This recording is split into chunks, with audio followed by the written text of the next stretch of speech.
مفسر قرآن شهيد الإسلام سيد قطب رحمة الله عليه سيرت بانے بلغ خبر اکو وجد سيد قطب شهيد رحمة الله عليه پدې ټول سیرت او دا پدې ټول زندګۍ باندې سړی نظر اچي د سورۃ المؤمن یو آیت را یادېږي سړي ته چې کله په دې مصر کې فرعون د موسی علیه السلام په باره کې دا اراده ښکاره کړه چې دا موسی علیه السلام وژني دا نه ډېر زیات تنګ راغله نو هلته یو رجل مؤمن را پاڅېد دا ځان له یو ډېره مزېداره واقعه ده یو رجل مؤمن چې د فرعون د نسل نه و خلک وي د تره زوی و هغه را پاڅېدو او هغه فرعون ته وی چې اتقتلون رجلا ان يقول ربي الله تاسو یو سړی په دې ګناه وژنئ چې دا اعلان دی چې زما رب الله دی وقد جاءكم بالبينات من ربكم او هغه تاسو ته په دې خپل دعوه باندې د رب د طرف نه ښکاره دلیلونه را پیش کړي دي په دې منځ کې فرعون به پاسېدو خپله خبره به وکړه بیا به رجل مؤمن پاسېدو بیا به فرعون پاسېد بیا به رجل مؤمن پاسېد دا ډېره خوندوره او رجل مؤمن سورة مؤمن دی دا هغې معنا ده چې مؤمن دی ته وایي چې د هغه به دا کردار چې هغه باطل پورې نښتې بریدي به نه نو په دې منځ کې ورته هغه یو خبره کوي هغه خبره سړي ته یادېږي رجل مؤمن فرعون ته وایي یا قوم لکم الملک اليوم ظاهرین فی الارض وایي زما قومه نن د مصر په ځمکه کې ستاسو قوت دی اقتدار هم دی غالب یې حکومت هم دی نو د حکومت او د اقتدار په نشه کې داسې خبرې کوئ او داسې فیصلې کوئ فمن ینصرنا من بأس الله ان جاءنا خو که د الله تعالی عذاب راشي نو آیا د دې حکومت په زور به د الله د عذاب نه بچ شئ دا د حکومت دا زور به تاسو د خدای د عذاب نه بچ کړي دا جمله سړي ته را یادېږي سید قطب شهید رحمه الله ژوند هم داسې دی لکه د رجل مؤمن ژوند د ده خپل نوم سید دی مولانا سید ابوالحسن علي ندوي رحمه الله لیکلي دي چې د دوی تقریبا نهم لسم نیکه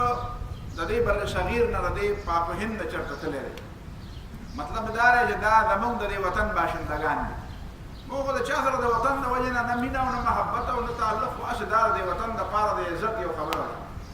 چې دا خاندان چې دی دا بنیادي طور باندې دا د دې بر صغیر نه تللی دی مصر کې آباد شوي دي دا خلک او بیا هلته دوی خپل ځان له جایدادونه اخیستي دي بیا کاروبار یې برابر کړی دی د سید قطب صاحب دا قطب بیا د دې خانداني غوندې نوم دی د ده خپل نوم سید دی د ده د رور نوم محمد دی محمد قطب هغه محمد قطب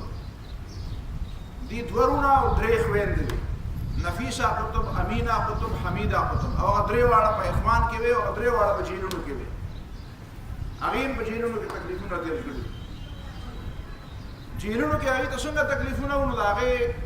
که تاسو لولی نو زینب الغزالي هغه هم د دې مصر باشنده ده هغه هم د اخوان کارکونه ده هغه هم د مصر په جیلونو کې ډېر وخت تېر کړی دی او هغې بیا یو کتاب لیکلی دی ایام من حیاتي ایام من حیاتي زما د ژوند د څو ورځو داستان نو هغې بیا اردو ترجمه شوې ده زندان کې روز و شب بله چا ترجمه کړې ده روزاد قفص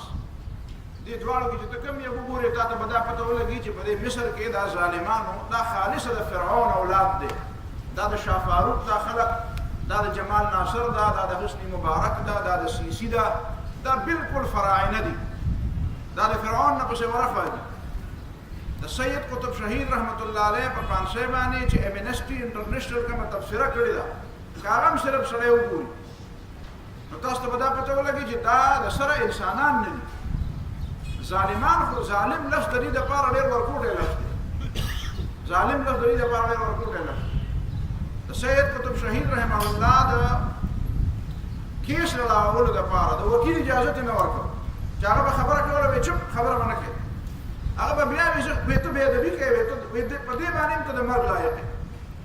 هغه به ما له خبرې اجازه راکړه چې په خپل حق په صفایه کې خبره وکم کنه وی چپ دې مطلب هم دا دی چې ته د مرګ لایق بیا د فرانس نه د وکیلانو یو تنظیمو هغه بیا باقاعده اجازه وغوښته چې مونږ راځو او مونږ به دا کیس لړاو مسلمانان نه وو وی مونږ به سید قطب شهید دا کیس لړاو هغه له اجازه ورنکړو د سودان د وکیلان راغله سودان او د مصر په یو بل بغاوند کې دي سودان د وکیلان راغله مونږه کیس لړاو هغه چې عدالت څنګه ورننه وتل الته به پولیس راکې خو دره ورټول وکیلان یو ورډ بول او بیا ګړ ته ورواچول ویزه ولا منسوخ کړي او بارډر باندې خو خپل ویزه ورته سودان ته واپس دي ته تاسو خبره نشئ کولای دا صورتحال له نو دا سید قطب دا ګناه ده سوا دا د ګناه دا الله رب العالمین ته خدای وي دا غټه ګناه ده الا ان يقولوا ربنا الله کتاب لیکلی معالم فی الطريق جاده و منزل لار او نخي کتاب وګوره ما پرون د مرګرو یو ملګری ته مې دا کتاب راوړل یو څو کتابونه راوړل او دا مې په خپل د خیال ډیر زیات خراطه واستل ګران ما یو څو کتابونه شپږ کتابونه راوړل ما په دې مرګرو کې وایم چې هغه لکه چې چا دا ټول ورځ درس ویلې او قضا کړی نه دی نو هغه مرګري به همدا کتابونه والي نو ټول ته ورسېد خلک او نه رسېد نو به په خپل منځ کې یو به وګوري بیا به بل وګوري بل به ورکی بل به ورکی نو دا څه مې خیال مرګري ته مې ویلې کې دې چې سبا یې راوړل چې دا لکه تا ته پته ولګي چې دې کتاب کې دي څه معالم فی الطريق جاده و منزل نو دا د ګناه د بنیادی طور باندې ابتدا کې داسې عام سړی و داسې خلک وایي دا داسې قوم پرست منطقې سړی داسې ډېر زیات خبر نه و ظهیر ډېر زیات و دیم لکه د حسن البنا شهید رحمه الله باندې د هغه په شان د دیم په 1906 کې پیدا دی 1906 کې دیم په مصر کې پیدا دی 1906 کې حسن البنا شهید هم پیدا د پلار نوم دی ابراهیم حسین د خپل نوم دی سید خاندانی نوم دی قطب د پلار نوم دی ابراهیم حسین کېدای شي حسین به نیکي دا موشا یو علاقه ده یو کلی دی موشا دی په هغې کې پیدا دی دا د اسیوط یو پوره علاقه ده لکه فرض زمونږ وایو چې لکه هزاره یو علاقه ده ملکڼ یو علاقه ده نو داسې اسیوط یو علاقه ده په هغې کې موشا یو کلی دی دی په هغه کلي کې پیدا دی د اتو کالو په عمر کې قرآن مجید ته توجه وکړه د حفظ دپاره او چې 10 کالو کېده نو د قرآن مجید یاد کړی په خپله اصخود یاد کړی ته بیا په خپلو یاداشو کې عجیبه خبرې لیکلي دي چې زما د قرآن مجید طرف ته دا توجه څنګه راغله د بعضې کتابونه لیکلي دي یو کتاب کې بیا د خپلې مور تذکره کړې ده په بل کتاب کې د خپل پلار تذکره کړې ده د خپلې مور تذکره چې کړې ده نو وایي زما مورې ما ته یاد دي چې تا چې به قرآن مجید به یا په خپل اواز باندې وي او یا به د ښایسته قاریانو په تلاوت باندې اورېده تا به کور ته قاریان راوښته په بیټک کې به د کېنول نو هغې به په کور کې به بیټک کې تلاوت کوو او ته به د پردې نه شاته ناسته وې او ما به ستا د مخ هغه اتار شړاو کتل وایي زه خو نه پوهېدم په معنا باندې خو چې ما به کتل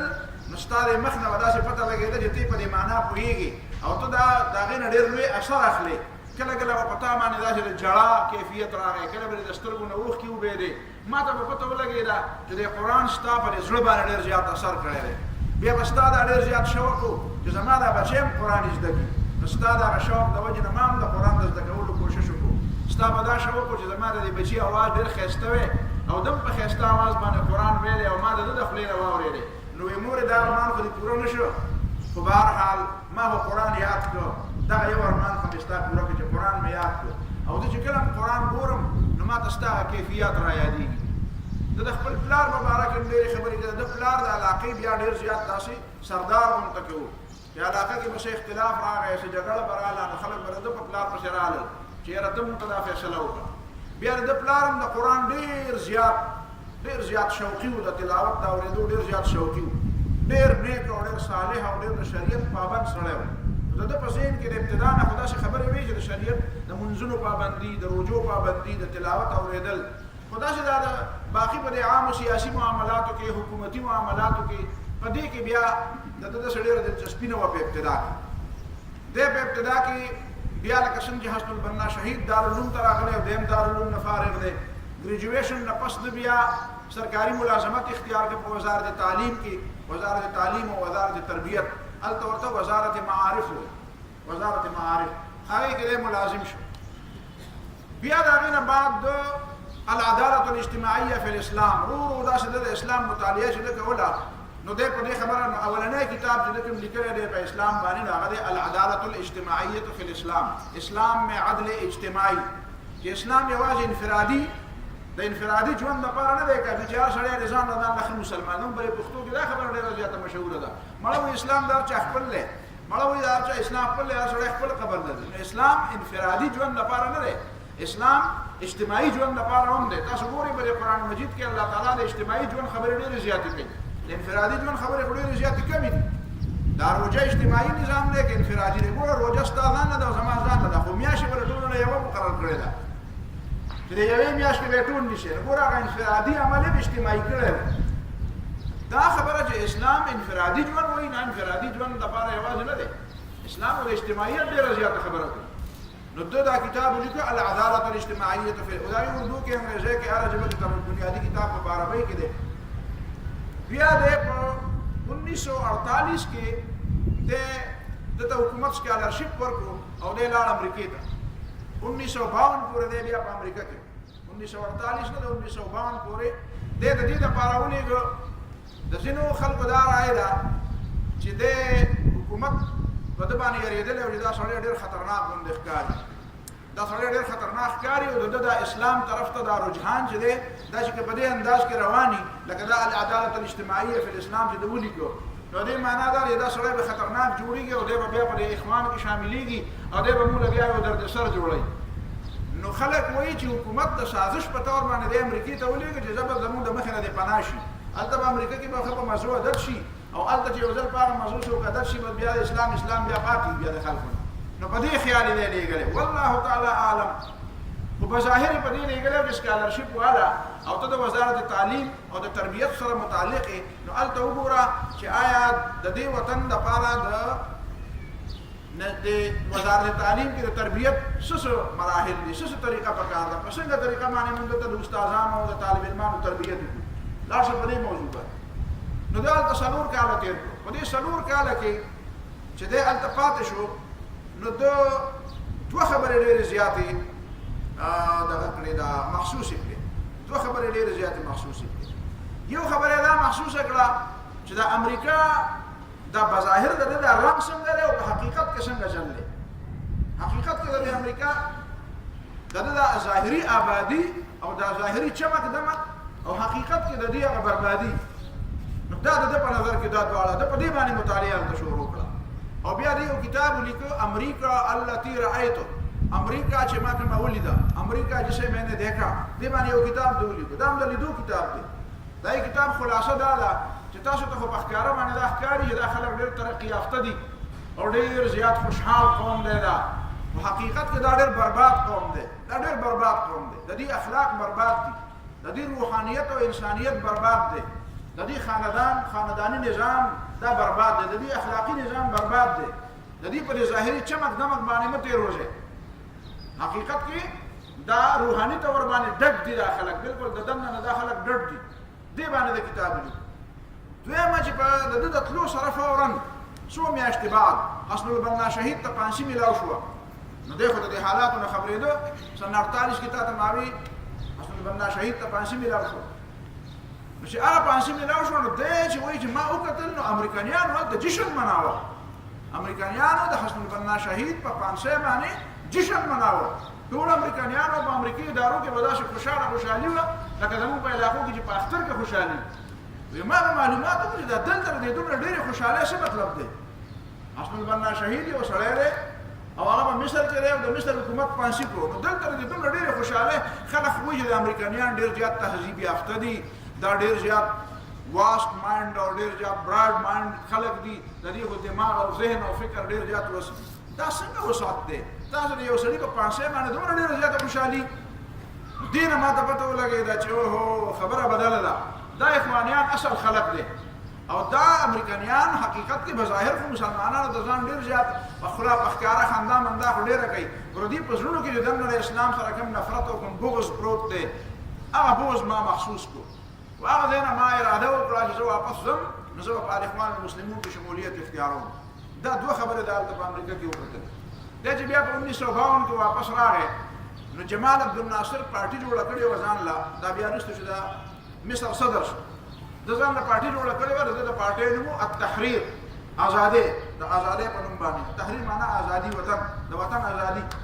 د آزادي د وطن په نوم باندې نو دا جمال عبد الناصر د سید قطب شهید په شراغه او د ته وی چې ته زما سره د خو اول کې په وزارت تعلیم کې خو بیا بدوم دا خبرې کولې نو دلته نه ولا سبا یو ځل الته بدلی وړه بل الته بدلی وړه ډیرو بدلو را بدلو نه تنگ شو او بیا استعفا ورکړه 53 کې بعد 52 کې واپس راغی 53 کې د وزارت تعلیم د حکومت د نوکرانو استعفا ورکړه چې دا په مخه دا تبادلې نشم کولای نن مې الته ولې هرې معنا دا څنګه وکړي را سره او بیا په التحریر چې د جمال عبد الناصر پارټي واغې دعوت ورکړه دا ته نه یاره دا پارټي سره زما سره اصولي اتفاق نشته د نظریات سره زما اتفاق نشته زما اتفاق د اخوان المسلمون د نظریات سره دی نو راغی او دلته په اخوان المسلمون کې شمولیت اعلان مثلا 1954 کې او په دغه وخت کې بیا یو انقلاب راغی او جمال عبد الناصر د حکومت تخته الټاو کړل او د مصر صدر شو په 1954 کې بیا جمال عبد الناصر وی چې زما د تخته د الټاولو او زما د مرګ یو سازش شو دا سازش چا کړو دا تاسو ته پته ده دا اوس نوې زمانہ کې یو اصطلاح راغلی ده د فرانس کې چې هغه هغه یو رسالې په دفتر باندې حمله شوی او کوم خیالي بل کاله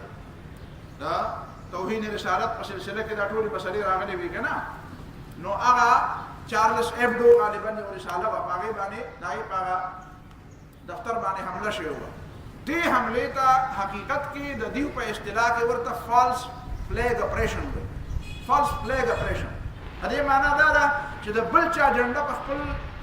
لاس کې راواله او یو داسې کار وکړه چې هغه جنډه بدنامه شي یو څوک بدنامول غواړي نو د هغه جنډه اوچته کړه او هغه کار وکړه چې بیا خلک وایي چې اوهو دا خو هغه پلان کې سړي دا کار وکړو هغه خو د کومه د پلان کې جوړلې معنی دا دغه خلک دی نو دا حکومتونه دا کارونه کوي حکومت سره خو وسایل کنه حکومتونه دا کارونه کوي چې په خپل خلکو باندې دا د انډیا د حکومت په خپل دا کارونه نه کوي دا د زموږ پر اخباراتو کې راشي او ماشاءالله زموږ ادارې ډېرې تیز دي چې هغه پته ولګي چې هغه به علاقه په خپل خلکو یو کار کوي او بیا راړي په موږ باندې نو دا غي د لاسونو ته توتیان والوز هغه وی چې لکه خو موږ دا وخت نه مخکې ته پته ولګي دا غي سازشونه ناکام حقیقت کې خدای دې دا کارونه خلک په خپل کوي نو دې دا کارونه په خپل یو منصوبه جوړ کړه چې یاره د جمال عبد الناصر د مرګ سازش شو د قتل سازش شو او دا سازش چا کړی دا سازش د اخوانیانو کړی نو په 1954 کې یو ډېر لوی تعداد کې د اخوانیان دای گرفتار کړل او جیلونه ته ډاکټر نارینه زنانه ماشومان لوی او د دغه ظلم داستانونه که تاسو اورئ نو تاسو ته ما دوه کتابونه وي چې دا د زینب الغزالی دا دوه کتابونه دا کتاب تاسو وګورئ دوه ترجمې دي چې په کوم نوم تاسو ته ملاو شي نو هغه وګورئ چې تاسو پته ولګي چې یاره د ظالمانو د انسانیت نه بالکل هغه خبره د انسانیت لکه په تصور کې نه راځي چې انسان سړی او دا په تصور کې دا سزا ورکړي چې یاره انسان دا سزا ورکړي نو دا خلک جیلونه ډک دا سید قطب شهید رحمت الله علیه په 1954 کې د جیل ته واچو د 1954 نه والا تر د 1964 پورې لس کاله سید قطب شهید رحمت الله علیه په جیل کې او د باندې هغه ظلمونه وکړل چې کوم ظلمونه چې چا کتلې دي هغه وایي چې یاره که انسان دومره ظلم نشي برداشت کولی لکه دا د باندې چې کوم ظلمونه به کېدل کنزل وهل بېعزتي راښکل سپي ور پرېښودل یخې او ګرمې اوبه اړول په چابکونو باندې وهل په سپو باندې خرړول په دا د هغوی طریقه وه سپي به یې ور پرېښود او سپو به خرړول په دې طریقه باندې ډېر خلک په دې طریقه شهیدان شو راکې به یې ښودل پرې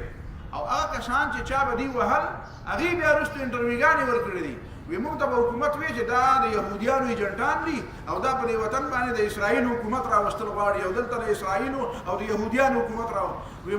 وی موږ به وی چې دا یهودیان دي نو موږ به ښه په زبردستۍ سره او په ډېر جوش او جذبې سره به موږ د غذا په نیت به موږ وهل خو بیا به موږ حیران شو چې هغې خو به د الله نوم اخیسته، هغې خو به منځونه کول، هغې به خدای ته ژړل، هغې خو به اوږدې اوږدې سجدې لګولې. نو موږ به حیران وو چې دا زموږ دا حکمرانان چې موږ ته څه وایي دا ټیک دي، او دا دوی چې څه کوي دا ټیک دي.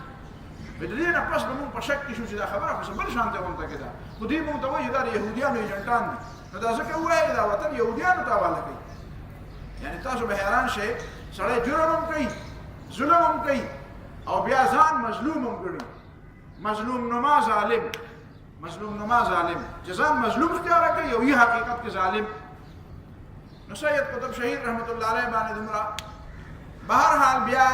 په دې آخري عمر کې چې د دې جیل د آخرنۍ 2 کالو چې کوم په دې کې دته لږ غوندې څه اساني پیدا شوه، او هغه اساني دا وه چې د وی چې یاره کم از کم ما ته دونه اجازت راکړئ داسې د لیکلو کوم. نو دا فی ظلال القرآن تفسیر د په دغه جیل کې مکمل کړو. تاسو دا فی ظلال القرآن وګورئ، په یوه صفحه کې به هم دا نه لیکلي زه په جیل کې وم. حالانکې دا زموږ د ډېرو خلکو دا طریقه چې چېرته لږ غوندې تکلیف ورته میلاو شي، نو هغه دی کې بیا چې صدي خط ولیکي، نو یاره جي زه په جیل کې وم او په جیل کې داسې تکلیف و پلان کې چلو. دا هغه خلک دي چې دا ډېر عظیم خلک دي،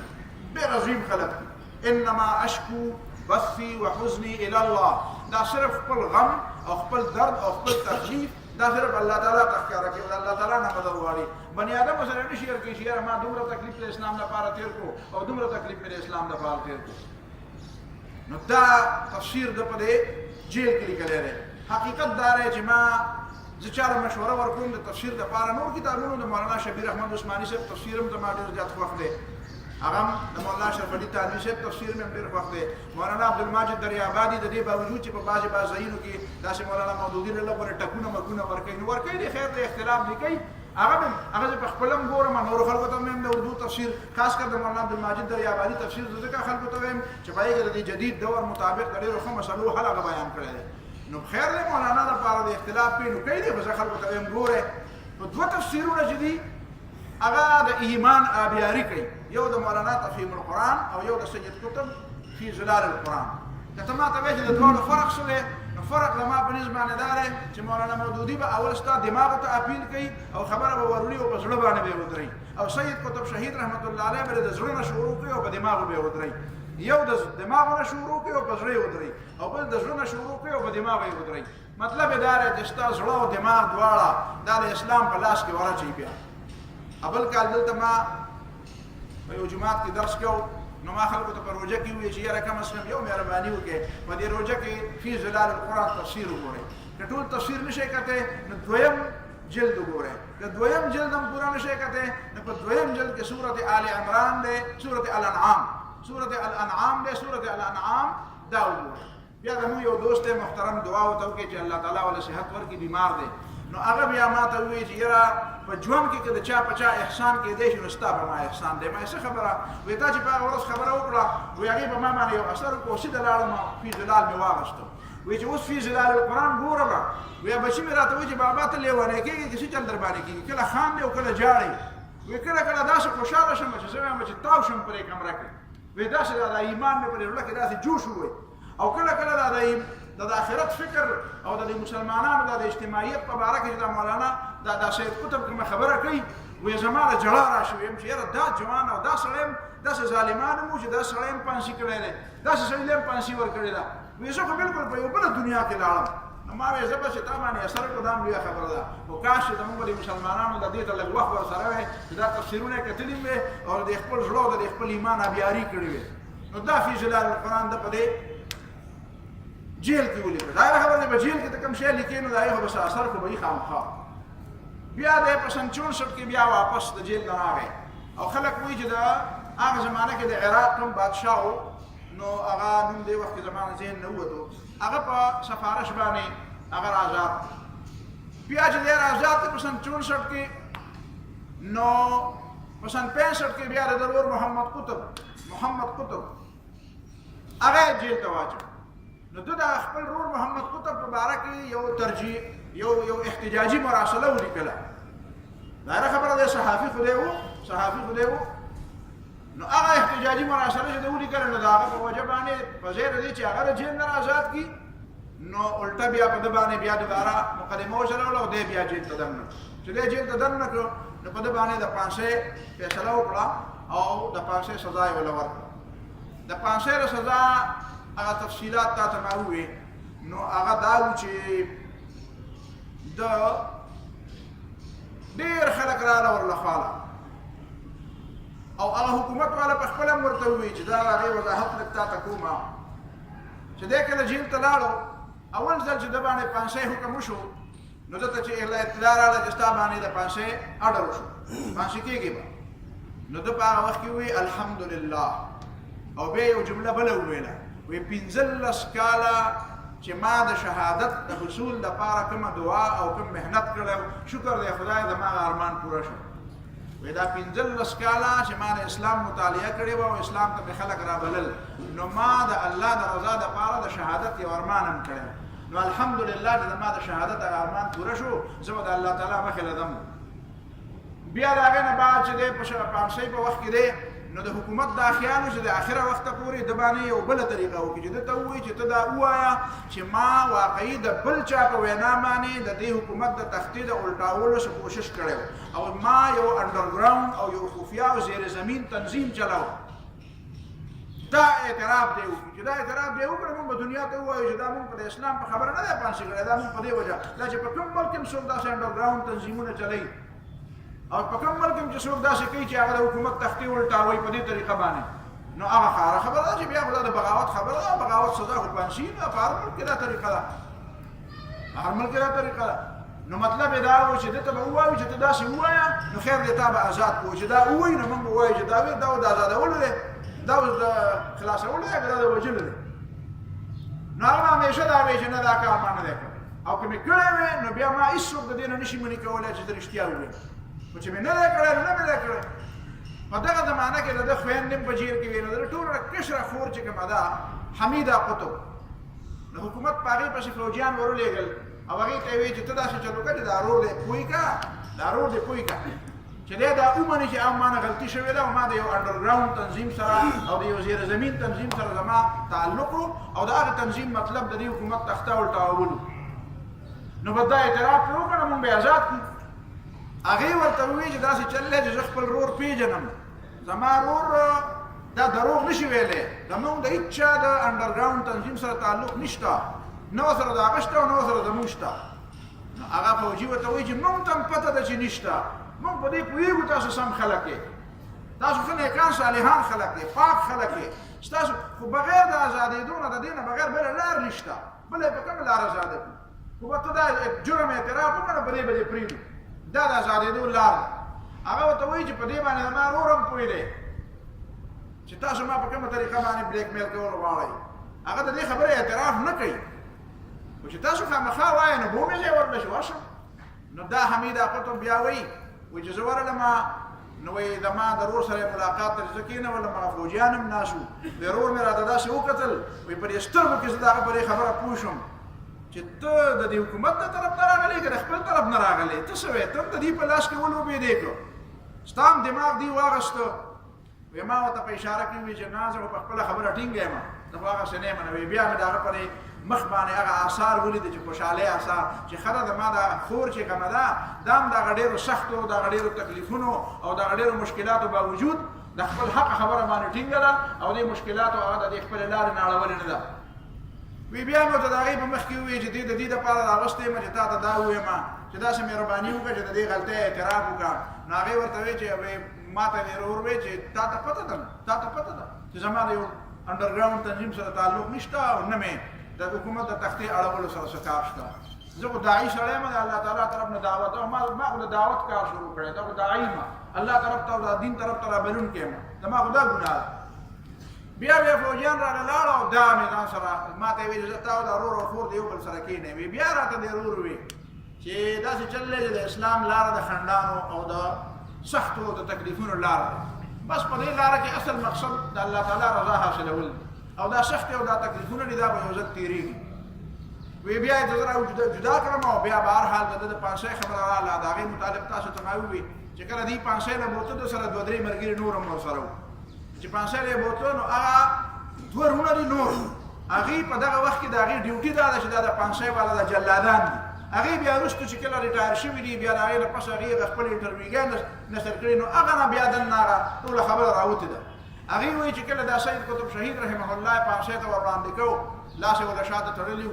تور کپڑے او سر ته وختي وا او الته چې ورسېد هغه پړې چې راکوس کا پړې او ته د مړی ته واچو وی په دې وخت کې به چغه کړ چې الله اکبر ولله الحمد وی دا چغه به ډېره زیاته واله بیا د خپل مرګور ته عمر او د پته لګېدلې او د आवाज نه پته لګېده ما دوه درې مرګري خاطر نور اغیم پانسه ته خېږي وی هغه ته وی چې بس دا د کامیابی لار ده منزل ته موږ راورسېدو لږونه صبر دی دا لږ صبر اختیار کړي او د الله رضا ډېر نږدې ده د الله دیدار ډېر زیات نږدې دی وی دا د صبر خبره به ورته کوي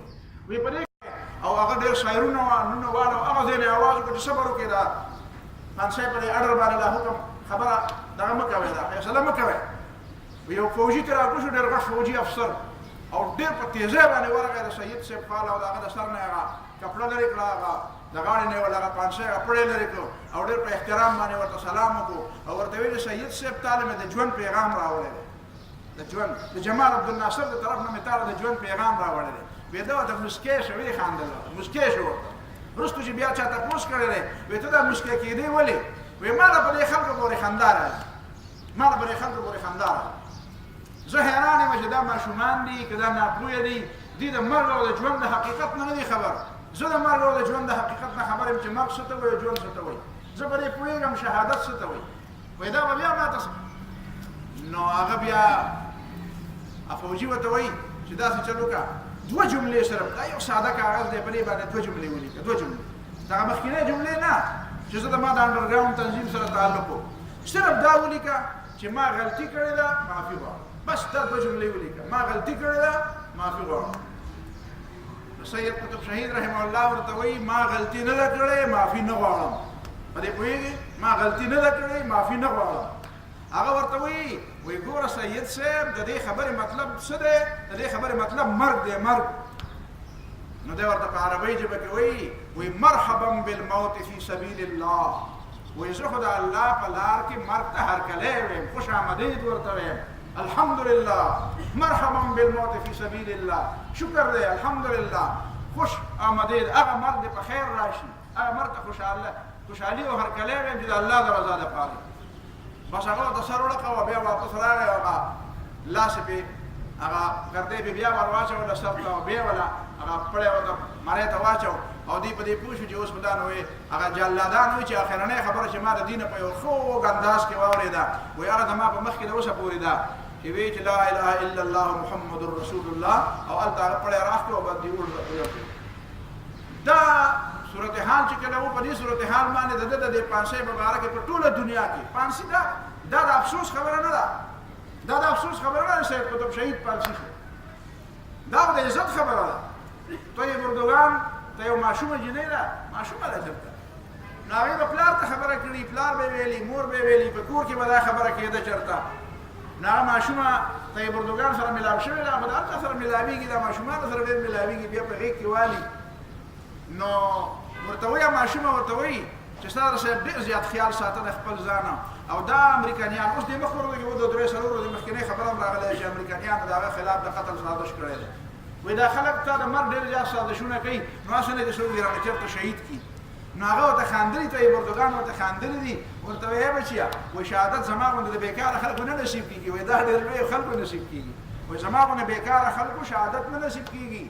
وایي شهادت لپاره الله تعالی ډېر لوی خلک تیار کړي دا د هر چا په قسمت کې نه نو دا ده افسوس خبره دا نه ده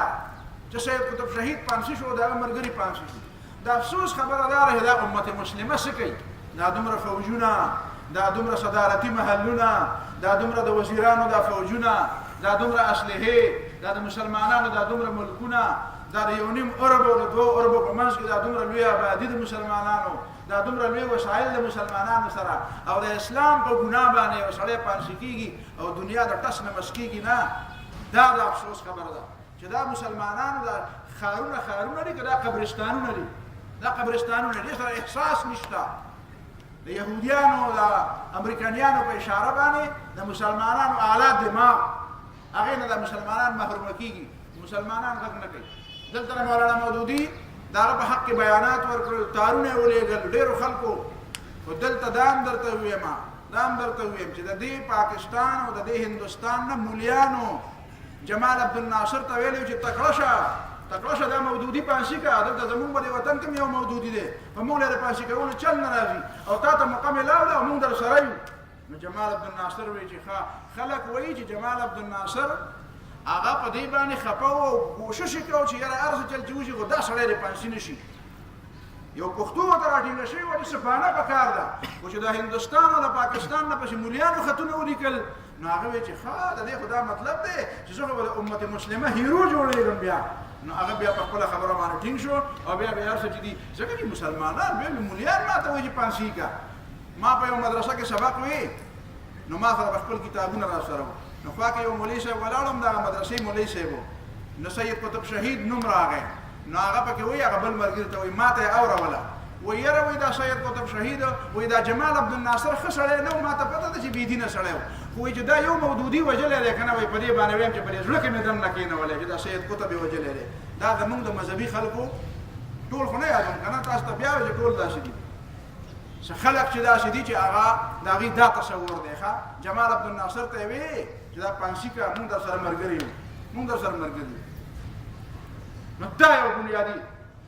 دنیا کې نورو خلکو امنسټي انټرنیشنل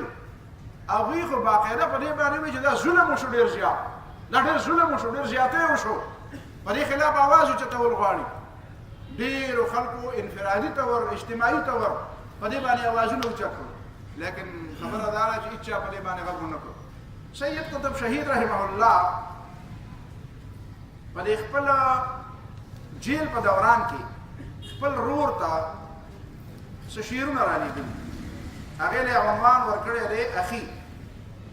اخي زما روره هغه عنوان هغه شعرونه چې کوم دي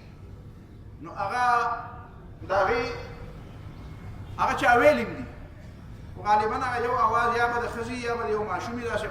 دغه غوندې اواز دی په هغې اواز باندې هغه ویلي دي د هغې سره د هغې ترجمه هم ده نو که څوک اورېدل غواړي ما سره په موبایل کې دي به هر حال که څوک یې اورېدل غواړي نو واورئ ډېر مؤثر انداز کې هغه ویلي دي دا د هغه شعرونه دی ډېر لوی شاعر دی حقیقت کې دی وایي خپل رور ته وایي او عام مسلمان ته هم وایي اخي انت حر وراء السدود وایي مسلمان وروره ته خو د دیوالونو نه اخوا آزاد یې اخي انت حر بتلك القیود مسلمان وروره ته خو لا آزاد یې ستا په لیکو کې خو لا بیړۍ او زنځیرونه نشته اذا كنت بالله مستعصما چې کله ستا په الله باندې اعتمادي او د الله رسۍ دې راټینګ کړي نو فماذا یزیرک کید العبید بیا به تا ته د غلامانو سازشونه هېڅ نقصان نشي در رسولی اخي ستبید جیوش الظلام وایي زما مسلمان وروره دا د تیارو دا لښکرې به یو ځلې فنا شي دا تیارې او د تیارو او د ظلم دا لښکرې به یو ځلې فنا شي ويشرق في الكون فجر جديد او یو زمانه را روانه ده یو نوی سبا به راوخیږي د اسلام غلبه به راشي فاطلق لروحك اشراقها وایي دا خپله سینه دې ورته کلاو کړه چې د هغې رڼا په تا باندې هم اثر وکړي ترى الفجر يرمقنا من بعيد وایي یو وخت را روان دی ډېر نږدې چې سبا به مونږ ګوري د لرې نه سبا به مونږ ګوري یو سبا به راوخیږي او هغه به داسې وایي چې یاره دا لاره دا سبا چې راوختو نو د دې سبا په راختو کې د سید قطب او د حسن البنا شهید هم کردار و نو بیا به زما نوم خلک یادوي بیا به وایي چې هغه سړی دا د هغه دغه کردار وجه وه چې دا دا سبا چې راوختو دا خوشحالي چې راغله بیا ورپسې وایي اخي قد سرت من یدیک الدماء وایي زما وروره ستا د دې لاسونه خو وینې تویې شوې خپل کردار او خپل هغه منظر هم وایي که نه ابت ان تشلا بقید الامام قد سرت من یدیک الدماء د مسلمان د لاسونه خو وینې تویېږي د هغه هم لاس په وینو سره دي ده ابت ان تشلا بقید الامام د وینځو زامن د انګریزانو د وینځو د یهودیانو د وینځو زامن دا غواړي چې دا لاسونه دې د دین د کار نه رابند کړي خو دې لاسونه انکار کړی چې دا به زخمي شي خو دا به د اسلام د کار نه بند نه شي سترفع قربانها للسماء ځکه چې دا کومې قربانۍ چې ورکوي دا به اسمان ته خیږي دا به هلته قبلیږي او مخزبة بوسام الخلود دا به ډېر دا وینې دا به د دې ښایسته رنګ دا رنګ خدای ته ډېر زیات محبوب دی لکه څنګه چې څوک چاته په تحفه کې څه شی پیش کوي هغې ته ښایسته رنګونه ورکړي نو زمونږ دا قربانۍ به زمونږ په دې وینو باندې رنګ وي دا به د الله تعالی په دربار کې قبولیت حاصلوي اخي هل تراكس انت الكفاح وإذا دمارورا داسې چرته ونه ګورم چې ته د دې مقابلې نه چرته کمزوری شوی او ستړی شوی اسې نه چې چرته تکاوت او چرته ستړیوالی در باندې غالب را نه شي چرته د مقابلې نه ستړی نه شي والقیت عنک اهلیک السلاح او داسې ونه ګورم چې چرته چې د ټوپک د ځمکې باندې کېږي اسلحه دې په ځمکه دشمن ته چرته سرنډر نه شي فمن للضحایا یواصل الجراح بیا به د قربانو دا باب څوک را تازه کوي دا قربانۍ ته بیا څوک ورکوي ويرفع راياتها من جديد او بیا به د قربانو دا جنډه بیا دوباره څوک راوچتوي چې ته وایې چې زه ستړی شوم نو دا د قربانو جنډه به بیا څوک راوچتوي اخي انني اليوم صلب الميراث زما ورکه زما مبارک دی نن زما عزم ډیر زیات مضبوط دی زما عزم دی یو مضبوط چټان په شان دی یو مضبوط طاقتور یو چټان په شان دی ادق صخور الجبال الرواش او زما دومره قوت ایمانی چې زه په غرونه هم ټکولی شم غدا سأشيح بفأس الخلاص او یو وخت داسې را روان دی چې زما په لاس کې به داسې تبري رؤوس الافاعي الى ان تبید چې زه به د داسې زهریله مارانو د سرونه چقومه مطلب یې دا دی چې زه قرباني ورکوم اسلام به غالبېږي بیا به یو دور راځي بیا به اسلام ته قوت ملاویږي د شیطانانو سرونه به بیا موږ چقو سأسعر لكن لرب ودين زه به خپل بدل علم خو د ځان دپاره به نالم د خدای دپاره علم او د دین دپاره به علم وامضي على سنتي في يقين او دا زما لار ده جیل او پانسي ده خو دا زما لار ده زما یقین دی چې دا لار د خدای رضا طرف ته تللې ده فاما الى النصر فوق الانام یا خو به الله تعالی پر دنیا کې موږ غلبه راکړي دنیا کې هم غلبه راکړي چاله چې غواړي پر دنیا کې هم د اسلام غلبه ولا ورکړي واما الى الله في الخالدين او دا الله تعالی طرف ته تلونکي او د الله تعالی طرف ته همیشه خوشحالي والا هغه خو چېرته تللی نه دي اخي انني ما سئمت الكفاح مسلمان وروره زه د مقابلې نه کمزوری شوی نه یم ولا انا القيت عني الصلاه ما خو توره وسله په ځمکه نه ده پرېښودې فان انا مت فاني شهيد که زه مړ شوم نو زما په دې یقین دی چې زه به شهید یم وانت ستمضي بنصر مجيد او په دې مې یقین دی چې زما د شهادت په وجه باندې به تا ته الله تعالی فتح او کامیابي هم درکړي واني على ثقه من طريق زما دا یقین دی زما دا اعتماد دی دا کومه لار ما خپله کړې ده دا درسته لاره ده الى الله رب السماء والشروق دا الله تعالی ته دا لار تللې ده او دا هغه رب ته تللې ده چې هغه د برېښنا او د خوشحالۍ او د سبا د راختو رب دی رب الخلق دی فان عافني السوق او عاقني فاني امين لعهد الوثيق کما ته ډېر رکاوټونه راځي خو ما یو امانت دا امانت د اوچتولو وعده کړې ده او هغه وعده به زه پوره کوم هغه وعده زه پرېږدم نه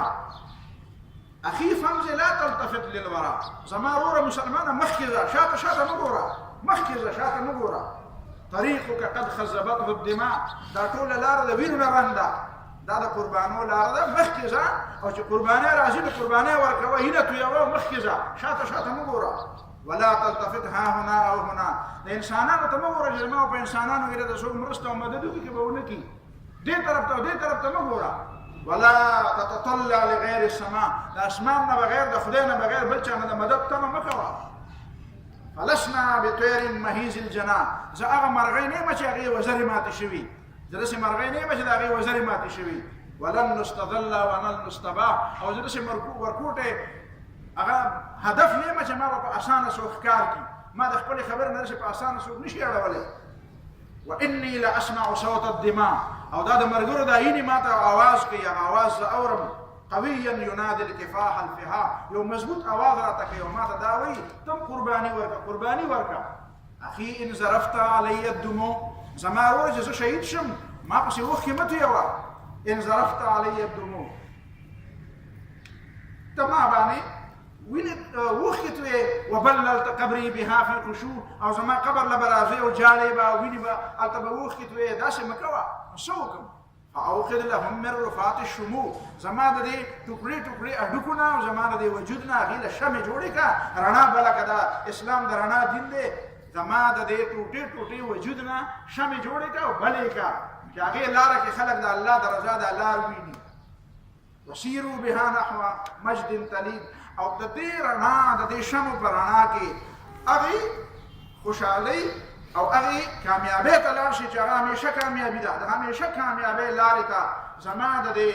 ټوټې وجود نه جوړ شوو شمو په رڼا کې هغې لارې ته لاړ شئ اخي ان امت نلقى احبابنا زما مرخه نیما ورکه زمر شم نو زما د خپل دوستانو سره ملاو شم د ما ډېر خلک مخکې شهیدان شوي دي زما به د هغې سره ملاقات وشي او فروزات ربي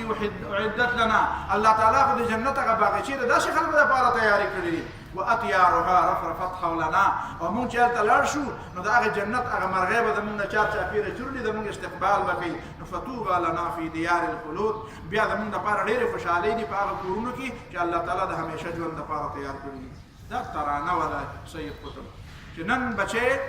دا ترانه واوري که نه ما بچی مې په یونیورسټۍ کې قائد اعظم یونیورسټۍ کې سبق وی نو ما ورته دا ترانه لیکلې وه نو هغه ما ته وایي چې اباجان دا مې پرې ټولو ملګرو تقسیم کړه او د ملګرو کې یو داسې نشې دی ملګرو له ورکړې ده چې همدا ترانه بس کتاب هم ځان نه ګوري خو دا ترانې لګولې بس وایي په معنا یې نه پوهېږو ما ورله معنا ولېږله بیا اخر کې بیا ښه به معنا نو اوس خو هغه معنی سره هم پکې اردو معنی سره هم پکې نو وایي چې په معنا باندې پوه شو بیا ډېره زیاته مزه وکړه دا د سید قطب رحمه الله ژوندو دا د هغه سیرتو او دا د هغه بیانو او دا د هغه ژوندو الله رب العالمین دی والله قبر د نورو ټولو مسلمانانو سره د نور نه ډک کړي او په دا ارمان دی الله تعالی پوره کړي الله تعالی د غلطۍ معاف کړي واخر دعوانا الحمد لله